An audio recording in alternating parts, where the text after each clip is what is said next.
আহ, কি চা বানিয়েছো রঘুদা, সত্যি পুরো দুনিয়ার চা একদিকে আর তোমার হাতের চা, আহা। আরে দাদাবাবু, এতে এতে আমার কোনো কাম নেই। আমি তো সারাদিন শুধু এই সিঙ্গারাই ভাজি আর চা, সেটা তো আমার আমার মেয়ে চন্দ্রা বানায়। হ্যাঁ, আমি চাটা বানাই না। তাই নাকি? এই কথা আমার জানা ছিল না। তা ডাকো তোমার মেয়েকে, আজকে চায়ের দামের সঙ্গে তাকে কিছু উপহারও দেবো। সঞ্জয়ের কথা শুনে রঘু খুব খুশি হয়ে তার মেয়ে চন্দ্রাকে ডাকলো। এই শুনে চন্দ্রা ধাবার রান্নাঘর থেকে বেরিয়ে এলো, কিন্তু চন্দ্রা সামনে এলে ওকে দেখে সঞ্জয় ওর দিকে তাকিয়েই থাকলো। খুবই ভালো চা বানাও তুমি চন্দ্রা, এনাও এটা চায়ের টাকা, আর তোমার উপহারটি আমি কালকে এসে তোমায় দেবো, ঠিক আছে? হ্যাঁ সাহেব, ঠিক আছে। এই বলে চন্দ্রা আবার রান্নাঘরে চলে গেল। কি হলো দাদা, আমি দেখলাম আপনি 10 টাকা বেশি বার করলেন, তা চন্দ্রারে দিলেন না কেন? হ্যাঁ দিনই, কারণ ও 10 টাকার থেকে আরো অনেক বেশি পাওয়ার যোগ্য। পুরস্কারটা না হয় আমি ওকে পরেই এনে দেবো, আরো ভালো কিছু পুরস্কার আনবো না হয়। আচ্ছা তুমি একটা কথা বলো, তুমি কত বছর বয়সে বিয়ে করেছিলে যে চন্দ্রার মতো একজন যুবতী মেয়ে তোমার? আরে কোথায় দাদাবাবু, আমি তো একদম বিয়েই করিনি। চন্দ্রা তো আমার দাদার মেয়ে। অনেক ছোটবেলায় দাদা আর বৌদি দুজনেই মারা যান। আমার নিজের তখন 15 বছর বয়স ছিল, কিন্তু বাবু চন্দ্রা চিরকালই আমার কাছে আমার মেয়েরই মতো। তা এরপরে কি ভাবলে, তুমি কখনো বিয়ে করবে না? হ্যাঁ বাবু, করার তো ইচ্ছা আছে, তবে আগে চন্দ্রার বিয়েটা দিয়ে নি, তারপর নয় ভাববো। বুঝলাম। তা কোনো নজরে ছেলে আছে তোমার? তা বিয়ে তো দিতে চাই বাবু, কিন্তু কোথা থেকে অত 15 টাকা জোগাড় করব? সবাই এত টাকার দাবি করে, আর চন্দ্রাও যা যাইদি। আমি তো কতবার বলেছি দোকানটা বেচে দিয়ে বিয়েটা তো দিয়ে দিই, কিন্তু না, দোকান বেচতে দেবেই না। হ্যাঁ তা ও তো ঠিকই বলেছে, এই ধাবাটা বেচে দিলে তুমি খাবে কি, আর নিজের পরিবার তৈরি করবে কি করে? শোনো, তোমার এই সমস্যার এক সমাধান আছে আমার কাছে। আমি রাধাকে বিয়ে করতে রাজি, আর আমার কোনো পণও চাই না, আমার শুধু রাধাকে চাই। সঞ্জয়ের কথা শুনে রঘুর খুশি হওয়ার কথা ছিল, কারণ রঘু যতদূর জানতো যে সঞ্জয় শহরের একটা ভালো পদে সরকারি চাকরি করত, যাতেও চন্দ্রাকে সবসময় খুশি রাখতে পারত। এছাড়াও রঘু আরও কিছু জানতো, সেই জন্য সে সঞ্জয়ের কাছে হাত জোর করে বলল, আপনি কি বলছেন দাদাবাবু, আপনার তো বিয়ে হয়ে গেছে। 1 সপ্তাহ আগে আপনিই বলছিলেন না, কি যেন নাম? ও হ্যাঁ, মানসী। না না বাবু, এটা উচিত হবে না। না না, আর তোমায় কি বলবো দাদা, বড়লোক বাপের একদম বিগড়ে যাওয়া সন্তান ছিল। আমি যতই কামাই যাই করি না কেন, সবকিছুই ওর জন্য কম পড়তো। 1 বছরেই আর যেন তোমার বাড়ি ফিরতে ইচ্ছা করতো না। হ্যাঁ শুনে খারাপ লাগলো বাবু, কিন্তু তাও আপনার বউ তো, তাই না? না, আমার আর মানুষের ডিভোর্স হয়ে গেছে, ও আর আমার বউ নয়। আমি চন্দ্রাকে সারা জীবন খুশি রাখবো, আমি সে কথা দিলাম তোমাকে। এরপর রঘু ভেতরে গিয়ে চন্দ্রাকে সব সত্যি কথা বলে দেয়। সবকিছু শুনেও চন্দ্রা বিয়ের জন্য রাজি হয়ে যায়। এরপর একদিন মন্দিরে গিয়ে ওদের দুজনের বিয়ে হয়ে যায়। এরপর সঞ্জয় চন্দ্রাকে নিয়ে শহরে চলে আসে। আমরা এখানে থাকবো? একটু অ্যাডজাস্ট করে নাও প্লিজ। সঞ্জয় চন্দ্রাকে একটা পুরনো বস্তির ছোট ঘরে নিয়ে আসে। তুমি এখানে নতুন নতুন এসেছো না? হ্যাঁ হ্যাঁ, 104 নম্বর ঘরে আমি নিজের স্বামীর সাথে থাকি। আর তুমি? আমি এই বস্তির নই, আমি ওই সামনের বস্তিতে থাকি। এখানে ওই জল ভর্তি করতে এসছি। আমার নাম সরলা। আর তোমার? আমার নাম চন্দ্রা। এইভাবেই সরলা আর চন্দ্রার প্রথম দেখা হলো, আর তারপর প্রায় ওদের দেখা হতেই লাগলো। আচ্ছা দিদি, একটা কথা জিজ্ঞেস করব? তুমি তো বলেছ তোমার স্বামী তোমাকে ছেড়ে চলে গেছে, তাহলে তুমি তাকে খোঁজার চেষ্টা করোনি কেন? খোঁজা তো তাকে যায় যে হারিয়ে গেছে। হ্যাঁ মানে কি বলছো তুমি? তুই এখন এগুলো কিছুই বুঝবি না, কিন্তু খুব তাড়াতাড়ি সব বুঝে যাবি। এসব বাদ দিয়ে বল, কবে চা খাওয়াতে ডাকবি? হ্যাঁ হ্যাঁ দিদি, তুমি যে কোনো সময় আসতে পারো, শুধু পরশু দিনটা বাদ দিয়ে। হ্যাঁ পরশু দিন কেন? কালকে বা আজকে নয় কেন? পরশু দিন না, ও আমাকে ঘোরাতে নিয়ে যাচ্ছে। ওই যেটা বলে না বিয়ের পরে, ওই যে হানিমুনে, যেটা এখনো হয়নি। ও আমাকে হানিমুন করাতে নিয়ে যাচ্ছে। চন্দ্রার এই কথা শুনে সরলার হাবভাব একদম পাল্টে গেল। তারপর, তো কোথা নিয়ে যাচ্ছে তোকে? সেটা তো জানি না। ওখানে গিয়েই জানতে পারবো। যাই হোক, আমি যাই দিদি। হ্যাঁ, আমাকে আবার প্যাকিং করতে হবে, আমি যাই। চন্দ্রা, তুই আমার কথা শোন, তুই না ওর সাথে কোথাও যাস না। এটা কি কথা বলছো দিদি? ও আমার স্বামী, আর আমি ওর সাথে যাব না?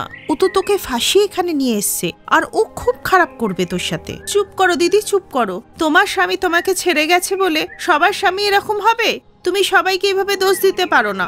আমি অগ্নি সাক্ষী করে ওকে বিয়ে করেছি, কি করে ও আমাকে ধোকা দেবে? চন্দ্রা, তুই বুঝতে পারছিস না। আমি সব বুঝে গেছি দিদি। তুমি তো নিজের সংসার সামলাতে পারোনি, আর আমার সংসার ভাঙার জন্য পড়ে আছো। আমাকে দেখে তো তোমার জ্বলন হয়। আজকের পর থেকে আমার সাথে কথা বলবে না। এই বলে চন্দ্রা ওখান থেকে চলে যায়, আর সরলা ওকে আটকাবার চেষ্টাও করে না। কিন্তু ঘরে পৌঁছেই চন্দ্রা যা দেখলো তাতে সে অবাক হয়ে গেল। চন্দ্রার ঘরের বাইরে সরলা আরো 10টা এরকম মেয়েকে নিয়ে দাঁড়িয়েছিল, যারা রেগে সঞ্জয়কে গালিগালাজ করছিল। আরে আরে, এটা কি করছে? আর এরা কারা? ও, তুমি এদেরকে নিয়ে এসছো? আমাকে কথায় ভোলাতে পারলে না বলে ওদেরকে নিয়ে এসেছো? তোমার সাথে বন্ধুত্ব করাটাই আমার ভুল হয়েছে। শিগগিরই তুমি এদেরকে নিয়ে চলে যাও, আর না হলে আমি কি করব তা আমিও জানি না। তুই কিচ্ছু করতে পারবি না, যেরকম এই মেয়েগুলো কিচ্ছু করতে পারেনি। আর তুই আমাকে কি নিজের বান্ধবী বানিয়েছিস? তুই আসার আগেই তো আমাদের সম্পর্ক তৈরি হয়ে গেছে। আরে তুই তো আমার সতীন রে। শুধু আমি কেন, এই সব মেয়েগুলোই তোর সতীন।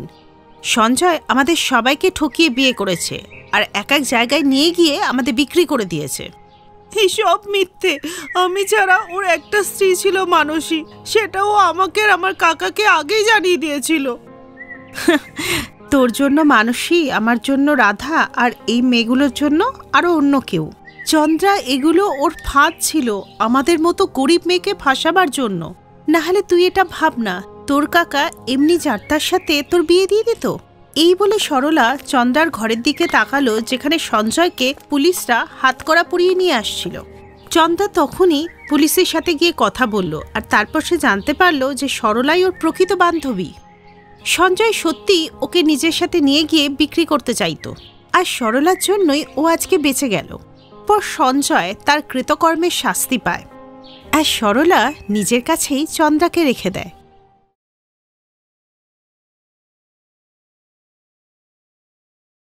ইনি হলেন পূর্বা, যিনি শহরের সবথেকে ধনী ব্যবসায়ী রাহুল সিংহানিয়ার মেয়ে।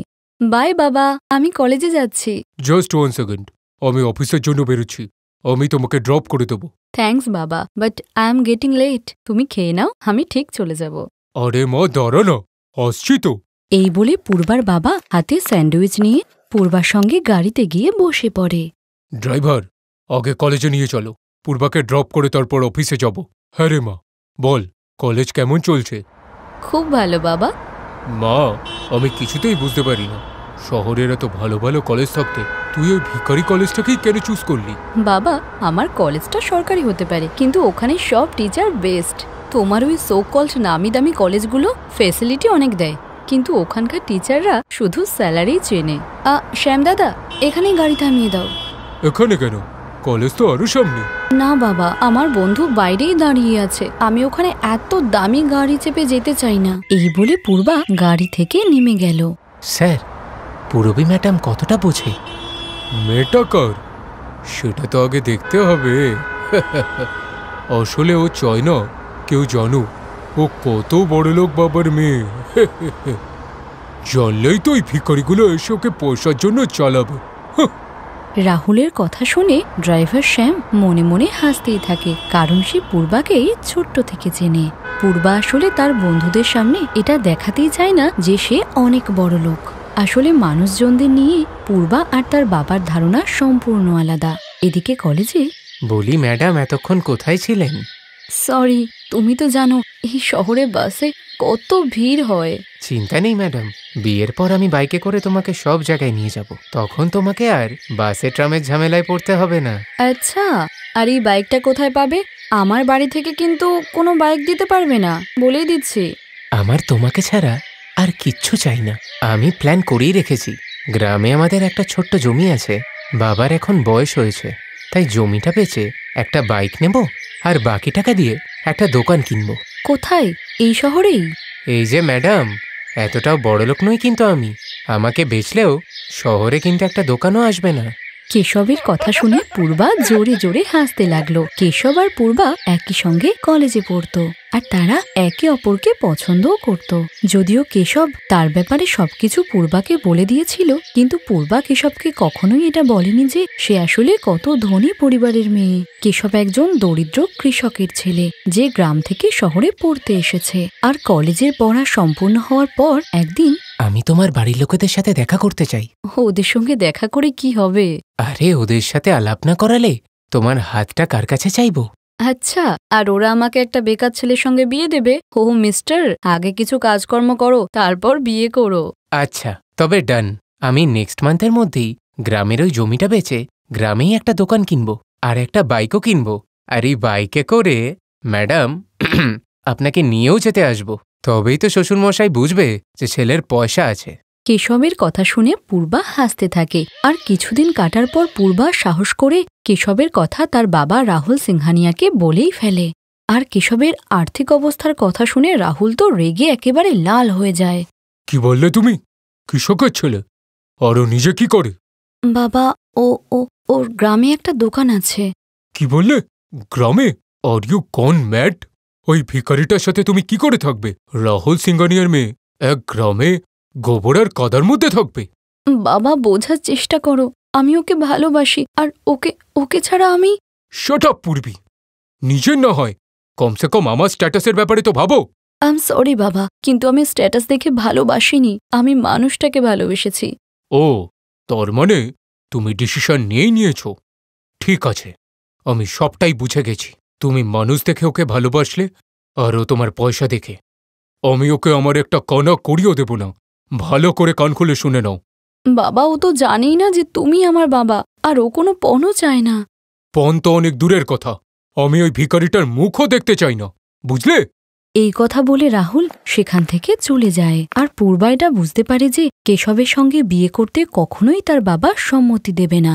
আর পূর্বা অন্য কোনো উপায় না পেয়ে তার ব্যাগে কিছু জিনিস নিয়ে সোজা কেশবের কাছে চলে যায়। কেশব তার নতুন বাইক নিয়ে দাঁড়িয়েছিল। আর পূর্বার মুখ থেকে সব কথা শোনার পর সে পূর্বাকে নিয়ে সোজা মন্দিরে চলে যায় আর দুজনে বিয়ে করে নেয়। খুব সাদামাটাভাবে তাদের বিয়ে হলেও তারা দুজনে এই বিয়েতে খুব খুশি ছিল। তারপর একদিন, কি হয়েছে, এত চিন্তা করছো কেন? পূর্বা, আমি এবার একটা বড়সড় কোনো কাজ করতে চাই। এই গ্রামে থেকে আমার ট্যালেন্ট ওয়েস্ট হচ্ছে, তবে এত পড়াশোনা করে লাভটাই বা কি? এমন কেন ভাবছো? শহরে চলে গেলে বাবার খেয়াল কে রাখবে? পূর্বার মুখ থেকে এমন কথা শুনে কেশবের খুবই ভালো লাগে। আসলে কেশবের বাবা অসুস্থ থাকায় কেশব তাকে ছেড়ে শহরে যেতে পারত না। একদিন যখন কেশব আর পূর্বা বাইকে করে কোথাও একটা যাচ্ছিল, তখনই হঠাৎ কেশবের বাইকটা খারাপ হয়ে গেলে... এ কি হলো? এবার যে ফেসে গেলাম, কি করবো এবার? কোনো ব্যাপার না, আশেপাশে নিশ্চয়ই বাইক রিপেয়ারিং এর দোকান আছে, চলো দেখি। আরে না রে বাবা, এখানে 20 কিলোমিটার পর্যন্ত কোনো বাইকের দোকান নেই। কেশবের কথা শুনে পূর্বা কষ্ট পেয়েছিল। সেই সঙ্গে এত বড় হাইওয়ের মাঝে একটা বাইক রিপেয়ারিং এর দোকান নেই দেখে সে অবাকও হয়েছিল। সেদিন কোনো মতে তারা বাড়ি পৌঁছায়। আর পরের দিন সকালবেলা পূর্বা কাউকে কিছু না জানিয়েই শহরের উদ্দেশ্যে বেরিয়ে পড়ে। আর কেশব বাড়িতে এসে পূর্বাকে দেখতে না পেয়ে... আরে পূর্বা, কোথায় তুমি? সরি কেশব, আসলে তুমি ঘুমাচ্ছিলে বলে আমি তোমাকে ডাকিনি। আর আমি একটু কাজে শহরে এসেছি, বিকালে বাড়ি ফিরে সব বলছি। আসলে পূর্বা খুব বড় পদক্ষেপ নিতে চলেছিল, কারণ সামনেই কেশবের জন্মদিন আসছিল আর পূর্বা তাকে একটা দামি উপহার দিতে চেয়েছিল। তাই সে তার বাবার ড্রাইভার শ্যামের কাছে যায়। নমস্কার দাদা, কেমন আছেন আপনি? আরে পূরবী ম্যাডাম, আমি ভালো আছি, আপনি কেমন আছেন? শ্যাম অনেক বছর ধরেই পূর্বার বাবার ড্রাইভার, তাই গাড়ি আর তার রিপেয়ারিং সম্পর্কে তার অনেক জ্ঞানই আছে। আর পূর্বা আর শ্যামের মধ্যে ভালো একটি সম্পর্ক ছিল, তাই শ্যাম পূর্বার সাহায্য করার জন্য তৈরি হয়ে যায়। আর এরপর পূর্বা সোজা ব্যাংকে গিয়ে বিজনেস ফাইল দেখিয়ে লোন পাস করিয়ে নেয়, কারণ পূর্বার বিজনেস আইডিয়া ব্যাংকের পছন্দ হয়েছিল। আর সব কাজ মিটিয়ে পূর্বা বিকালবেলাতে একটি ট্রাকে করে বাড়ি ফেরে। পূর্বা, এসব কি? আর এই ট্রাক? এই ট্রাকে করে আমি আমাদের খুশি আর তোমার বার্থডের গিফট এনেছি। আর ট্রাক ড্রাইভার ট্রাকের গেট খুলতেই দেখা যায় যে ট্রাকটি ছোট বড় অনেকগুলো পেটিতে ভর্তি, যেখানে বাইক রিপেয়ারিং এর সমস্ত দরকারি সরঞ্জাম ছিল। কেশব তো কিছুই বুঝতে পারে না, আর তখনই পূর্বা এগিয়ে গিয়ে কেশবকে জড়িয়ে ধরে আর খুশিতে বলে, হ্যাপি বার্থডে মিস্টার। পূর্বা শুধুমাত্র গ্রামের একটি বড় সমস্যারই সমাধান করেনি, বরং গ্রামে থেকেই কেশবকে অনেক ভালো ইনকামের একটা উপায় তৈরি করে দিয়েছিল। আর এক সপ্তাহ বাদেই ভীষণ ধুমধাম করে কেশবের অটো সার্ভিস সেন্টারে শুভ উদ্বোধন হয়। সবাই যখন তাদের জন্য হাততালি দিচ্ছিল, তখন কেশব চোখে জল নিয়ে পূর্বার দিকে তাকিয়েছিল। কেশব এটা অনুভব করতে পারছিল যে সে তার জীবনে সবচেয়ে ভালো জীবনসঙ্গী পেয়েছে, যে জীবনসঙ্গী যে কোনো পরিস্থিতিতেই তার সঙ্গেই থাকবে। Thanks for watching.